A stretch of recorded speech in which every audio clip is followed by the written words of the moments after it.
नमस्कार। आप सभी को डी न्यूज में बहुत बहुत स्वागत है और उम्मीद करते हैं कि आप सभी स्वस्थ और सुरक्षित होंगे। आज जो मैं बात करने वाला हूँ वो मैं बात करने वाला हूँ अपने विचार का, जो मैं सीधे सीधे नरेंद्र मोदी जी से और अपने माननीय प्रधानमंत्री जी से कहना चाहता हूँ। और ये बहुत जरूरी है कि आखिर जनता सोचती क्या है वो प्रधानमंत्री जी को पता चले। ये नहीं कि भैया जो उनके पास आए सब एक परिकल्पना हो, सब उसमें काल्पनिक हो और ओरिजिनलिटी से बहुत दूर। कितनी बार हमारे प्रधानमंत्री एम्स के पास बने हुए जो बस स्टैंड है वहां गए हैं और देखा है कि गरीबों का क्या हाल है। कितनी बार अकेले, सिर्फ अकेले टैक्सी में घूमकर बारिश के दिनों में दिल्ली के में जल भराव को उन्होंने महसूस किया है। कितनी बार उन्होंने अपनी वो टीम को भेजा है जो उसको उन्होंने डिसाइड किया है और उसको नॉर्थ कैंपस भेज के स्टूडेंट्स क्या सोचते हैं उसके बारे में पूछा। और कितनी बार किसी इंजीनियरिंग कॉलेज के बाहर चाय के दुकान पर उन्होंने अपने बंदों को भेजा है ये जानने के लिए कि आखिर जो इंजीनियर बनते हैं उनको शुरुआती तनख्वाह कितना मिलता है। तो नरेंद्र मोदी जी अब आप सुनिए, 3 महीना में आपने 15 लाख करोड़ का प्रोजेक्ट यदि पास किया है उससे मेरे को क्या मिला। आपने जो पिछले 10 साल में तकरीबन 1 लाख 1.5 लाख करोड़ का प्रोजेक्ट एग्जीक्यूट किया होगा उसका तो फायदे ही नहीं मिला आज तक। आपने बोला रोड बना दिए हैं, मेरे भाई रोड तो आपने बना दिया, लेकिन यहां से जयपुर जाने में आपके जितने टोल लगते हैं वो टोल ज्यादा कीमत का है बनिस्बत जाने में कार के तेल से। तो आप तो भैया आपने बोला हम परिवहन पर आपको 2 घंटा में यहां से वहां पहुंचा देंगे देहरादून, यही सुने थे जो नितिन गडकरी साहब ने कहा। लेकिन ये नहीं बोले कि भाई उसके लिए पैसा कितना देना पड़ेगा। इसी तरह से महंगाई, 80 रुपया टमाटर होता है, 60 रुपया आलू होता है, हम लोग कहाँ रह रहे हैं। इससे तो अच्छा गांव में जाके जो 3-4 कट्ठा जमीन है उसके ऊपर खेती करके 2-4 अनाज पैदा करके करे। दाल का कीमत सुने हैं 250 रुपए से ऊपर है। रोजगार की स्थिति तो है ही नहीं, है ही नहीं रोजगार की स्थिति।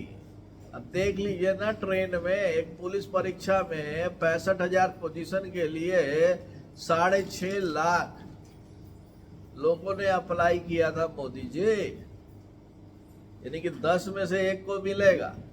और ये यूपी का है, ये हम उस राज्य का नहीं बता रहे हैं जहां कांग्रेस की सरकार है। और जहां तक हेल्थ का बात है, हम तो इलाज नहीं करा सकते यदि मेरे पास इंश्योरेंस नहीं है। 2,000 रुपया डॉक्टर का फी होता है, 1,000 रुपया डॉक्टर का फी होता है। अरे भाई आप लोग कैपिंग क्यों नहीं करते हैं कि भैया डॉक्टर का फी 500 रुपया से ज्यादा नहीं होना चाहिए, नहीं तो उससे ऊपर होगा तो सरकार एक्शन लेगी। सरकारी अस्पताल में पैर रखने का जगह है, लोग तो भैया गैलरी में पड़े हुए है, स्ट्रेचर पे पड़े हुए हैं ऑपरेशन के बाद, जगह ही नहीं है। तो क्या कर रही है सरकार। हम 15,000 करोड़ का क्या करेंगे? कुछ 15 लाख करोड़ का भाई, लाख करोड़ का कुछ नहीं करेंगे। इतना बड़ा प्रगति मैदान में बिल्डिंग तो बना दिए, पानी निकलने का जगह है नहीं बनाए। तो ये है सच्चाई। जो बीजेपी और एनडीए की सरकार है। आप लोग बोलते हैं कि हम लोगों ने सुरक्षा पे बहुत ज्यादा ध्यान दिया, इस पर बहुत ज्यादा ध्यान दिया। कौन सा ध्यान दिया? बुलडोजर चला दिया हर जगह पे। तो सब सरकार को तो रोक दी सुप्रीम कोर्ट, तो आप कहां सही थे? और आप ये बोलते हैं, ठीक है राहुल गांधी जी जैसे हैं, जो मन में आता है बोल देते हैं, अपरिपक्व है, सब मानते हैं। आप तो परिपक्व है, आप तो देश को ठीक से चलाइए। सिर्फ ज्ञान देते रहते हैं कि भैया हम एआई चलाएंगे। हमको एआई नहीं चाहिए, हमको रोटी चाहिए, सब्जी चाहिए, दाल चाहिए, रोजगार चाहिए। मेहनत करे। पढ़ा लिखा बेरोजगार आपसे बात कर रहा है ही नहीं काम। एक उम्र के बाद लोग नौकरी नहीं देते हैं, आप पेंशन नहीं देते हो। आपसे वोट के लिए 1,000 1,500 बोलते रहते हो, वो टोपी पहनाते रहते हो, बस बात खत्म। उसके अलावा क्या काम करते हो? स्कूल के प्राइवेट स्कूल में बच्चा भेज सकते हो? आप नहीं भेज सकते हो। जरा 2 बच्चे को अडॉप्ट करके जरा बच्चे का फी दे देना तो कोई अच्छे स्कूल में, सरकारी स्कूल में बच्चे को पढ़ने के लिए आप भेजते हो। सरकारी स्कूल में इंफ्रास्ट्रक्चर ही नहीं है ही नहीं माहौल पढ़ने का। आप बोलते हो इंजीनियर पैदा करेंगे। अरे इंजीनियरिंग पैदा करेंगे, उसके बाद नौकरी नहीं है। 15,000 का उसको पहला नौकरी मिलता है।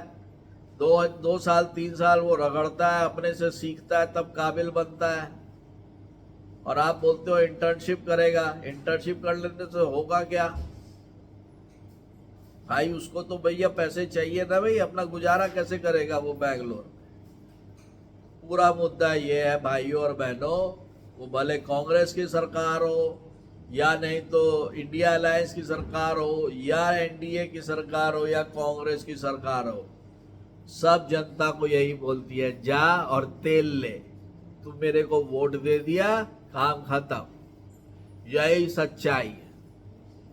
और यही सच्चाई है मोदी जी। आपके भाषण, हर एक जगह का आपका भाषण में एक अलग बात होती है। भाषण देने में आप बहुत अच्छे हो, इसमें कोई दो मत नहीं है। लेकिन आज 10 साल के बाद हमारी स्थिति है क्या? हम बेरोजगार हैं।